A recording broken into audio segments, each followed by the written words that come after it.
പോലീസിന്റെ മർദ്ദനമേറ്റ അഭിഭാഷകന് 21 വർഷത്തിന് ശേഷം നീതി. പോലീസ് ഉദ്യോഗസ്ഥർ 50,000 രൂപ നഷ്ടപരിഹാരവും 21 വർഷത്തെ പലിശയും കോടതി ചെലവും അഭിഭാഷകന് നൽകാനാണ് കോട്ടയം ജില്ലാ കോടതി ഉത്തരവിട്ടിരിക്കുന്നത്. ചങ്ങനാശ്ശേരി ബാറിലെ അഭിഭാഷകനായ അഡ്വക്കേറ്റ് റോയ് തോമസിനാണ് ചങ്ങനാശ്ശേരി പോലീസ് സ്റ്റേഷനിൽ നിന്ന് മർദ്ദനമേറ്റത്. 2004 മാർച്ച് മാസം 24-ാം തീയതിയാണ് ഈ സംഭവം ഉണ്ടാകുന്നത്.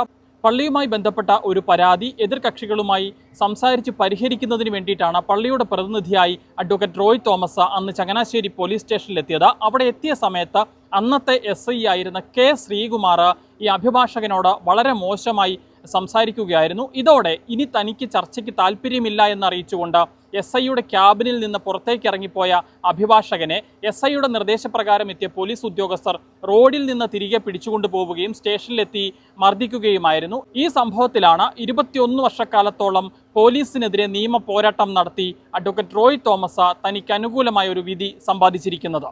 സംഭവം ഉണ്ടായത് 2004-ലാണ്. അന്ന് ഞങ്ങളുടെ പള്ളിയുമായിട്ട്, അതായത് തൃക്കുടത്താനം സെൻറ്റ് സേവിയേഴ്സ് പള്ളി ഇടവക്കാരനാണ് ഞാൻ. അന്ന് ആ പള്ളിയുമായിട്ട് ബന്ധപ്പെട്ട് ഒരു പരാതി ചങ്ങനാശ്ശേരി പോലീസ് സ്റ്റേഷനിൽ ഞങ്ങൾ കൊടുത്ത പരാതി സംബന്ധിച്ച് ആ കേസിലെ എതിർകക്ഷികളെ ചങ്ങനാശ്ശേരി പോലീസ് പിടിച്ചപ്പം അത് പറഞ്ഞു തീർക്കാനായിട്ട് ഞങ്ങൾ അവിടെ ചെന്നു. അപ്പോൾ ഈ പ്രശ്നത്തിനകത്ത് പോലീസ് ഞങ്ങൾ കൊടുത്ത പരാതിയിൽ അധികം വലിയ താല്പര്യമൊന്നും കാണിക്കാതെ, ഞാൻ അന്ന് പാരിഷ് കൗൺസിൽ അംഗമാണ്. ഇടവക്കാരനായ ഒരു അഭിഭാഷകൻ എന്ന നിലയിൽ അച്ഛൻ്റെ ഒരു നിർദ്ദേശം അനുസരിച്ചാണ് ഞാനും കൂടെ പോലീസ് സ്റ്റേഷനിൽ ചെന്നത്. ഈ പരാതിയിൽ പോലീസ് വേണ്ടത്ര ശ്രദ്ധ കാണിച്ചില്ല, അല്ലെങ്കിൽ താല്പര്യം കാണിച്ചില്ല, ഈ പ്രതികളെ ഒന്ന് അന്വേഷിച്ച് പോലും വന്നില്ല എന്നുള്ളതിനെ സംബന്ധിച്ച് ഞങ്ങൾ ചില അധികാര കേന്ദ്രങ്ങൾക്ക് പരാതിയൊക്കെ കൊടുത്തിട്ടുണ്ടായിരുന്നു. അപ്പോൾ ഈ പരാതി കൊണ്ട് ഈ അന്നത്തെ SI ആയിരുന്ന ഈ ശ്രീകുമാർ, K ശ്രീകുമാർ, അദ്ദേഹം പിന്നീട് അവിടെ തന്നെ CI ആയിട്ടും DYSP ഒക്കെ ആയിട്ടും ചങ്ങനാശ്ശേരി വന്നിരുന്നു. അപ്പോൾ ഈ ശ്രീകുമാർ എന്ന് പറഞ്ഞ SI അദ്ദേഹത്തിനെതിരെയാണ് ഈ പരാതികളെന്നൊക്കെ അത് മനസ്സിലാക്കിക്കൊണ്ട് ഞങ്ങളോട് അതിക്രൂരമായ രീതിയിലാണ് വർത്തമാനം പറഞ്ഞത്. ഒരു ധാർഷ്ട്യത്തോട് അങ്ങേയറ്റത്തെ ഒരു ഞങ്ങളെയൊക്കെ അങ്ങ് വളരെ മോശക്കാരാക്കിക്കൊണ്ടും വർത്തമാനം പറഞ്ഞു. ഒരു വേള അദ്ദേഹം തെറിയും കൂടെ പറഞ്ഞു. അപ്പോൾ ഇത് കേട്ടപ്പോഴത്തേക്ക് എനിക്ക് ബുദ്ധിമുട്ടായിട്ട് ഞാൻ പറഞ്ഞു, ഇങ്ങനെ സംസാരിക്കാനാണ് ഞാനില്ലെന്നും പറഞ്ഞ് ഞാൻ ഇറങ്ങി പോരുന്നു. ഞാൻ ഇറങ്ങി വന്ന് ഞാനന്ന് ബൈക്കിലാണ്. അപ്പോൾ ഞാൻ അവിടെ വന്ന് എൻ്റെ ബൈക്കിൽ കയറി. ആ സമയത്ത് ഈ SI പറഞ്ഞതനുസരിച്ച്, അയാളുടെ നിർദ്ദേശം അനുസരിച്ച് കുറേ പോലീസുകാർ എൻ്റെ പുറകെ വന്നിട്ട് എന്നെ ഫോളോ ചെയ്തിട്ട് ബൈക്കിലിരുന്ന് എന്നെ പിടിച്ചു, ബലമായിട്ട് പിടിച്ചു. അപ്പോൾ പിടിച്ചപ്പോഴത്തേക്ക് ബൈക്ക് ഉൾപ്പെടെ ഞാനങ്ങ് മറിഞ്ഞു വീണ് കഴിയുമ്പോൾ എന്നെ ഇവർ കൈക്കും കാലിലും തൂക്കിയെടുത്തുണ്ട്. കൈക്കും കാലിലും തൂക്കിയെടുത്ത് തന്നെ ഈ റോഡ് ക്രോസ് ചെയ്ത് സ്റ്റേഷനിലേക്ക് കൊണ്ടുപോയി എന്നെ അവിടെ കൊണ്ട് നിർത്തി കഴിഞ്ഞപ്പോഴത്തേക്ക് എൻ്റെ ചുറ്റും ഈ പോലീസുകാരെല്ലാവരും കൂടെ വന്നങ്ങോട്ട് കൂടിയിട്ട് ഒരു വല്ലാത്തൊരു പ്രപഞ്ചം അവരവിടെ സൃഷ്ടിച്ചെന്നുള്ളതാണ്. എന്നെ തെറിവിളിക്കുക, എൻ്റെ കുത്തിന് പിടിക്കുക, എന്നെ പിടിച്ചു വലിക്കുക, കോളറിന് പിടിച്ച് വലിക്കുക, ചുറ്റും നിന്ന് എന്നെ പല രീതിയിൽ അവർ ആക്രോശിക്കുകയാണ്. ഇതെല്ലാം അകത്ത് നിന്നുകൊണ്ട് ഈ ശ്രീകുമാർ കാണുന്നുണ്ട്. ശ്രീകുമാറിനെ കാണിക്കാൻ വേണ്ടിയാണ് ഇവർ എന്നെ, അതായത് ശ്രീകുമാർ അന്ന് ഇവിടെ ചങ്ങനാശ്ശേരി അടക്കിയമാണ് ഒരു സമയമുണ്ട്. അപ്പോൾ ഇങ്ങനെ ഉപദ്രവിച്ചു. എൻ്റെ കൈക്കൊരു എൻ്റെ താക്കോൽ പിടിച്ച് മേടിച്ച വഴി എൻ്റെ ഇടത് കൈക്ക് ഒരു പരിക്കുണ്ടായിരുന്നു. യഥാർത്ഥത്തിൽ താങ്കളൊരു ചർച്ചയ്ക്ക് പോയ വ്യക്തിയാണ്.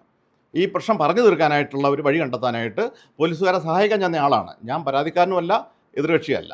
അപ്പോൾ ആ സമയത്താണ് എന്നോട് അപമര്യാദ, ഒരു കാര്യമില്ലാതെയാണ് അകാരണമായിട്ട് എന്നോട് ഈ രീതിയിൽ ഇടപെട്ട് കഴിഞ്ഞപ്പോഴത്തേക്ക് ഭയങ്കര മാനസിക ബുദ്ധിമുട്ടുണ്ടായി. അപ്പോൾ ഈ വിവരം അറിഞ്ഞിട്ട് എങ്ങനെയോ അറിഞ്ഞു, അപ്പോൾ എന്നെ കൊണ്ടുപോകുന്നത് കണ്ടിട്ട് എങ്ങനെയോ അറിഞ്ഞിട്ട് ഞാൻ അന്ന് ചങ്ങനാശ്ശേരിയിലെ ഒരു പ്രമുഖ അഭിഭാഷക ഓഫീസിലായിരുന്നു ഞാൻ അന്നുണ്ടായിരുന്നത്. അപ്പോൾ എന്നെ അറിയാവുന്നവരാരോ ഓഫീസിലേക്ക് വിളിച്ച് പറഞ്ഞിട്ട് ഈ എൻ്റെ ഓഫീസിലെ വക്കീലന്മാർ, സീനിയർ അഭിഭാഷകർ എന്നെ കാണാൻ വന്നു. അന്നപ്പോൾ എന്നെ കണ്ട് അവർക്ക് ഭയങ്കര സങ്കടമായി പോയി. അതായത് എൻ്റെ അവസ്ഥ, ഞാൻ മാനസികമായിട്ടൊക്കെ തകർന്ന് എൻ്റെ ഷർട്ടെല്ലാം പിടിച്ച് വലിച്ച് എടുക്കുന്ന രീതിയിൽ എൻ്റെ കണ്ണാടി ഒരു പോലീസുകാരൻ എൻ്റെ ഇന്ന് പിടിച്ച് മേടിച്ചു. ഞാൻ പുറത്തേക്ക് പോകാതിരിക്കാനായിട്ട് എന്നെ ഒരു മുറിയിലാക്കി. ആ സമയത്തേക്കാണ് ദാസാറും ഈ പറഞ്ഞ ടീം വരുന്നത്. അവർ വന്നു കഴിഞ്ഞപ്പോഴത്തേക്ക് അവിടെ വന്ന് ഇവരോട് SIയോട് സംസാരിച്ചു. അപ്പോൾ ആ സമയത്ത് എനിക്കെതിരെ കേസെടുക്കാനുള്ള ശ്രമമായിരുന്നു. എന്നെ വിട്ടു. ഞാൻ അവിടെ നിന്ന് ഇറങ്ങി വന്നു. എന്നെ അവർ നേരെ ആശുപത്രിയിലേക്ക് കൊണ്ടുപോയി ചെത്തിപ്പുഴ സെൻറ്റ് തോമസ് ഹോസ്പിറ്റലിൽ എന്നെ അഡ്മിറ്റാക്കി. ഇത് കഴിഞ്ഞപ്പോഴാണ് എനിക്കെതിരെ അവർ കേസെടുക്കുന്നത്. ആ കേസിനകത്ത് ഞാൻ പോലീസ് സ്റ്റേഷനിൽ തെറി പറഞ്ഞെന്നാണ്. പോലീസ് സ്റ്റേഷനകത്ത് എന്നിട്ട് ഞാൻ പോലീസ് ഉദ്യോഗസ്ഥരെ തെറി പറഞ്ഞെന്നാണ് അന്ന് അവരെ കേസെടുത്തത്. വളരെ നിസ്സാരമായ കേസാണ്. അത് കഴിഞ്ഞിട്ട് ഞാൻ ആശുപത്രി കിടക്കുന്ന സമയത്ത് ചങ്ങനാശ്ശേരി തന്നെ ഒരു പോലീസുകാരൻ വന്ന് പെട്ടെന്ന് 1 മണിക്കൂർ കഷ്ടി തികയുന്നതിന് മുമ്പ് എൻ്റെ മൊഴിയെടുത്തു. എൻ്റെ പരാതി കേൾക്കാനായിട്ട് മൊഴിയെടുത്തു. കാരണം എനിക്ക് കൂടുതൽ ആലോചനയ്ക്ക് ഒരു സമയം തരാതെ പെട്ടെന്ന് എടുക്കാൻ അവർ വന്നതാണ്. പക്ഷേ ഞാൻ ഈ ഉണ്ടായ സംഭവം അതേപോലെ ഒരു മൊഴി കൊടുത്തു. ഈ മൊഴി കൊടുത്തെങ്കിലും സംഭവം കണ്ടയാളുൾപ്പെടെ, ഒരു വർഗീസ് മാത്യു എന്ന് പറഞ്ഞ ആൾ സംഭവം കണ്ടായിരുന്നു. അദ്ദേഹത്തിൻ്റെ പേരുൾപ്പെടെ പറഞ്ഞ് ഞാൻ മൊഴി കൊടുത്തു. ഈ മൊഴി കൊടുത്തു കഴിഞ്ഞിട്ട് ഇവർ കേസെടുത്തിട്ടില്ല. ഒരു FIR പോലും എടുത്തില്ല ആ കേസിൽ. അതിനെതിരെ ഞാൻ SP ക്കൊക്കെ പരാതി കൊടുത്തിരുന്നു. അതിനൊന്നും നടപടിയൊന്നും ഉണ്ടായിരുന്നില്ല. പക്ഷേ അത് കഴിഞ്ഞിട്ട് ഞാൻ ബാർ അസോസിയേഷൻ ശക്തമായിട്ട് എന്നെ സഹായിച്ചു. എൻ്റെ കൂടെ നിന്ന് ബാർ അസോസിയേഷൻ. അങ്ങനെ നിന്നതിൻ്റെ ഫലമായിട്ട് ബാർ അസോസിയേഷൻ നിർദ്ദേശിച്ച പ്രകാരം ഞാൻ ചങ്ങനാശ്ശേരി കോടതികളിൽ കേസ് കൊടുത്തു. അതിലൊരു കേസാണ് ഇപ്പോൾ ഈ പറഞ്ഞ കോട്ടയം ജില്ലാ കോടതിയിൽ നിന്ന് 21 കൊല്ലത്തിന് ശേഷം എനിക്ക് വിധിയായിട്ട്. ഇതിനിടയ്ക്ക് ഈ പറഞ്ഞ ശ്രീകുമാർ എന്ന് പറഞ്ഞ SI, ഞാൻ പറഞ്ഞില്ല, അദ്ദേഹം പ്രൊമോഷനൊക്കെ കിട്ടിയായിരുന്നു. പക്ഷേ അദ്ദേഹത്തിൻ്റെ സർവീസിലിരിക്കെ തന്നെ നിര്യാതനായിപ്പോയായിരുന്നു. അപ്പോൾ അദ്ദേഹത്തിന് പിന്നെ എനിക്ക് വ്യക്തിപരമായിട്ടല്ലല്ലോ എൻ്റെ പരാതി. എനിക്കൊരു നല്ലൊരു കോസ് ഉണ്ട്, സമൂഹത്തിന് കൊടുക്കാൻ ഒരു മെസ്സേജ് ഉണ്ടായിരുന്നു. അതുകൊണ്ട് തന്നെ ഞാൻ അദ്ദേഹത്തിൻ്റെ മക്കളെയും ഭാര്യയൊന്നും കക്ഷി ചേർത്തില്ല, വേണ്ടെന്ന് വെച്ചു. എനിക്ക് ഇത് എൻ്റെ നീതി നടത്തി കിട്ടണം എന്ന് മാത്രമേ ഉള്ളൂ, എൻ്റെ ഭാഗത്ത് ന്യായമുണ്ടെന്ന് ജനം അറിയണമെന്ന് മാത്രമേ ഉള്ളൂ. അതുവരെ ഞാനൊരു മോശക്കാരനായിട്ട് നിൽക്കുന്ന ഒരു സമയമാണ്. അപ്പോൾ അങ്ങനെ ഒരു സാഹചര്യത്തിൽ ഞാൻ ആ കേസ് ശക്തമായിട്ട് തന്നെ തുടർന്നു. ആ തുടർന്നതിൻ്റെ ഫലമായിട്ടാണ് ഇപ്പോൾ ഈ ശേഷിക്കുന്ന 3 പ്രതികൾ, അതായത് ഒരു ജമാലുണ്ട്, ഒരു ശ്രീകുമാറുണ്ട്, ഒരു ബിജു, മറ്റ് 3 പോലീസുകാർ. അതെ, ഒത്തിരി പേരുണ്ട് ഇതിനകത്ത്. എനിക്ക് അന്ന് അറിയാവുന്ന ഇത്രയും പേരേ ഉള്ളൂ. എന്നുകൊണ്ട് ഇവർ മാത്രമല്ല എന്നെ ഉപദ്രവിച്ചത്, ഇതിലും കൂടുതൽ ആളുണ്ട്, ഒരു കൂട്ടം ആളുകളാണ്.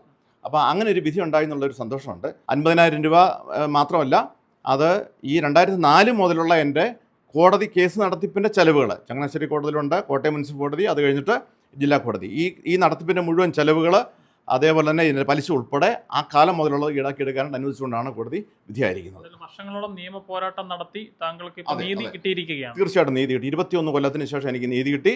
ആളുകളുടെ മുൻപിൽ ഇതുപോലെ അതായത് ഒത്തിരി പേര് ഞാൻ ഓർക്കുവാണ്, ഈ കേസ് നടക്കുന്ന സമയത്ത്, ഇതുപോലെ ഒരു ഇഷ്യൂ നടക്കുന്ന സമയത്ത് ചങ്ങനാശ്ശേരിയിൽ വളരെ വലിയ പ്രതിഷേധം ഉണ്ടാക്കിയ ഒരു ഇഷ്യൂവാണിത്.